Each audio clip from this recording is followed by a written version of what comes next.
galera, eu sou a Maria Eu sou a Emily. e bem-vindos a mais um EduCast, inclusive o primeiro do ano. É isso aí. E já vão logo subindo a nossa hashtag EduCastResponde para comentários e perguntas que serão respondidas no final do nosso podcast. E para fechar a série sobre teorias educacionais, hoje nós vamos falar sobre Gestalt, a psicologia na educação. Por isso que as nossas convidadas são a psicóloga Rafaela Almeida e a professora Aurora Martins. Para começar o nosso pod de hoje, Rafaela, fala pra gente sobre Gestalt. Olá meninas, todo mundo que estão nos ouvindo. Muito obrigado pelo convite, é um prazer estar aqui. Bom, vou explicar um pouco sobre o que é essa teoria. É muita coisa, eu vou dar uma sintetizada, tá bom?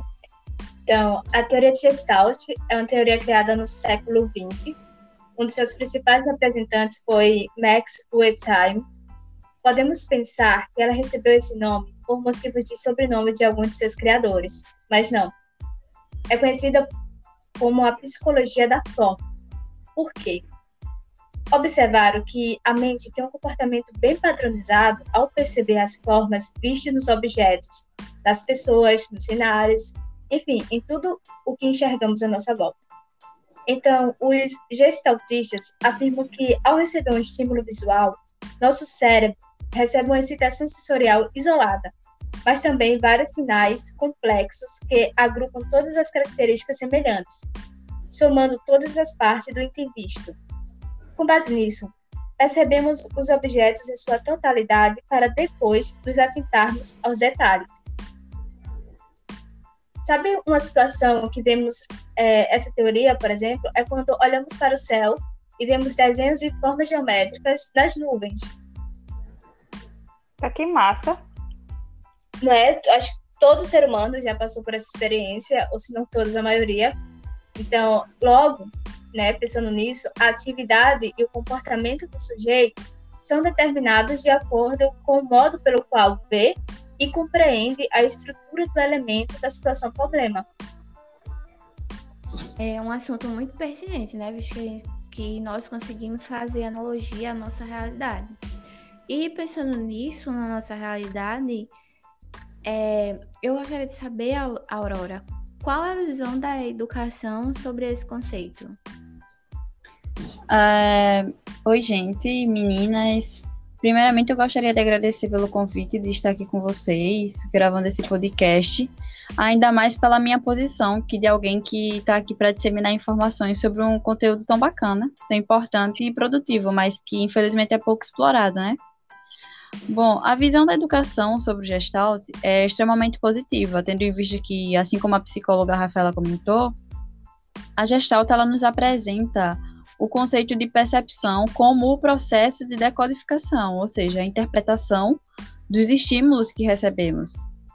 Então, é importante que saibamos, principalmente nós, educadores, já que estamos lidando com o processo de ensino-aprendizagem de forma constante, que o conhecimento, a captação de entendimento, ela é necessariamente adquirida da maneira que é vista a realidade vivida, o modo pessoal de cada indivíduo, que cada indivíduo aprende devido às diferenças de percepção. Então, uma mesma imagem pode ser percebida de diversas formas.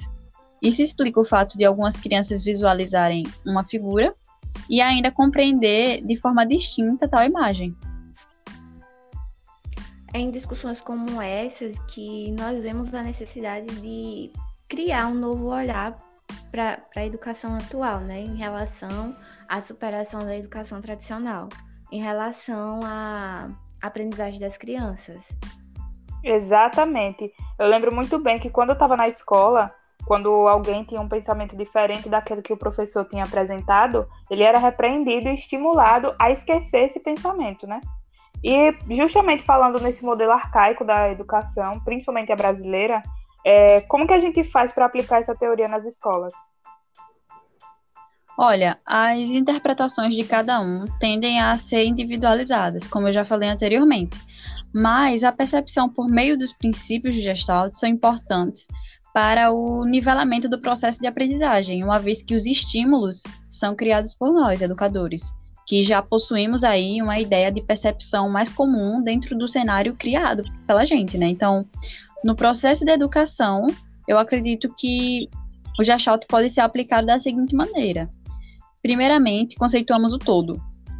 Depois, aos poucos, desmembramos esse todo de modo que o indivíduo conheça cada parte de um processo sem esquecer a sua finalidade, como, por exemplo, o estudo do corpo humano.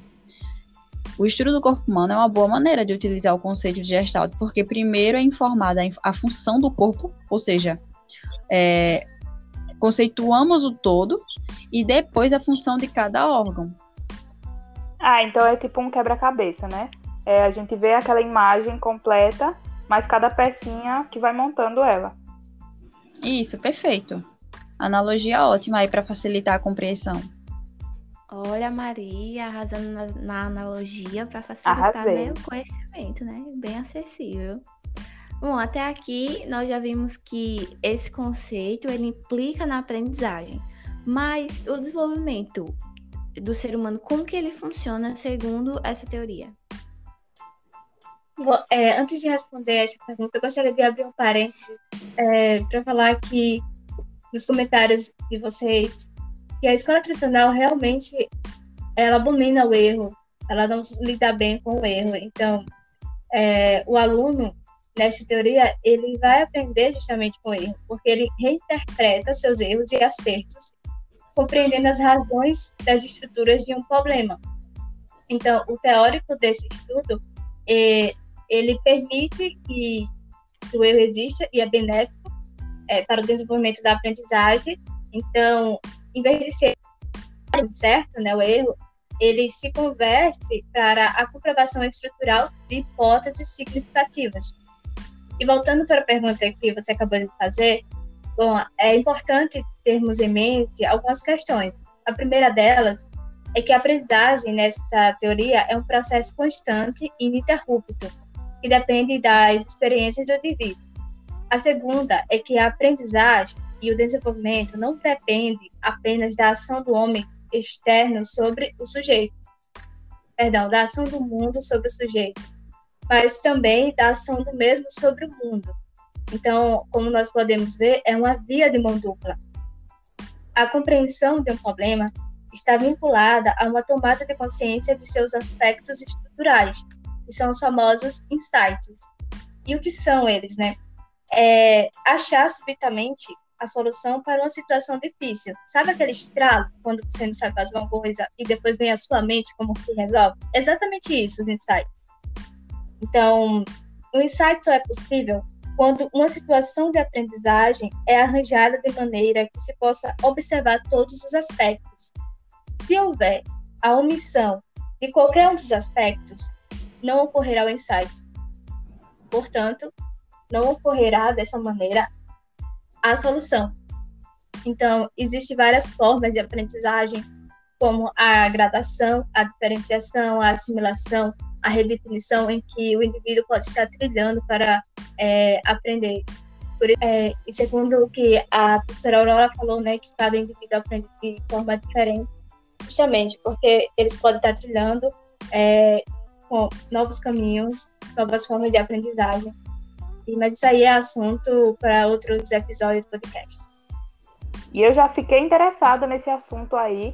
Então, vocês, espectadores, surgiram esses assuntos para que elas voltem e que a gente comente mais. Porque a gente já está se encaminhando para o nosso fim. E vamos ler agora os comentários de vocês. Realmente muito triste. Vamos lá. Os comentários que vocês fizeram através da nossa hashtag EduCastResponde. O @Mica Borges comentou: muito bom ouvir um assunto tão importante como esse sendo abordado nas redes. Valeu, EduCast. Valeu você por estar nos ouvindo. A Lala Gomes perguntou: muito bom esse assunto, amei. Mas quais são os efeitos e as consequências de não utilizar essa teoria na educação? É uma pergunta para a professora Aurora. Certo, Lala Gomes. Então, é exatamente o ensino que mais vimos nos dias de hoje, né? O tradicional, como as meninas falaram no início. Aquele ensino que tira o aluno da posição de protagonista para um mero depósito de informações. Porque uma pessoa, um profissional, uma instituição que não aplica essa teoria, que não pratica, não tem consciência de que cada pessoa tem o seu tempo, de que o erro faz parte da aprendizagem, como falou a psicóloga Rafaela. Então, ele automaticamente corta as asas dos alunos, sabe? O aluno trava, não vai mais desejar ir atrás do saber, não vai mais ser uma figura ativa. E para uma sociedade que almeja uma educação revolucionária, não é por esse sentido, por esse caminho aí que devemos ir, sabe? Gostei, muito importante. Muito importante o comentário da Lala. Muito relevante. Valeu aí pela contribuição, pelo comentário. Surra no sistema educacional brasileiro. O @PR Gomes. Pode maneiro. Maneiro é você por estar assistindo a gente. Compartilhe. @Paulo Freire TBX. Meu Deus, Freirinho assistindo a gente. Rafaela, poderia citar exemplos de aplicações da teoria da Gestalt? Todos os professores deveriam ouvir o podcast. Muito obrigada. Compartilhe. Sim, claro. Obrigada pela pergunta. Nós estamos rodeados de exemplos. Por exemplo, aquela imagem dos Jogos Olímpicos se encaixa, por exemplo, na lei de pregnância. E o que seria essa lei, né?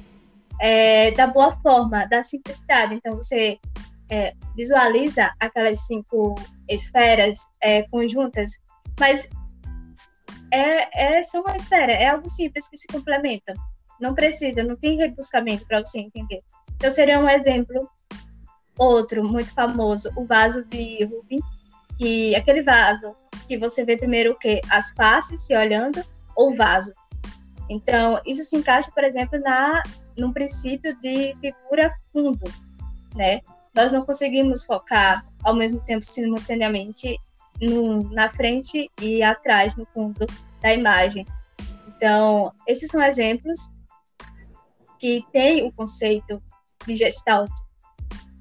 Muito obrigada pela pergunta. Espero ter ajudado. Com certeza ajudou. E agora, para finalizar os comentários, eu faço do comentário da B. Oliveira o meu. Muito massa o Educast de hoje. Manda beijo. Beijo, B. Oliveira. Muito obrigada por estar nos ouvindo. Beijo, B. Oliveira. Então, gente, nós finalizamos por aqui o nosso podcast, mas voltaremos no próximo episódio, atendendo pedidos dos universitários da Faculdade de Letras da UFAL. No próximo F, nós vamos iniciar a série sobre Paulo Freire. Inclusive, ele está no seu fundo, né? Isso. Muito obrigada pela audiência. Obrigada, Continue gente. divulgando o nosso Educast. E façam comentários. Beijo. Isso. Até a próxima.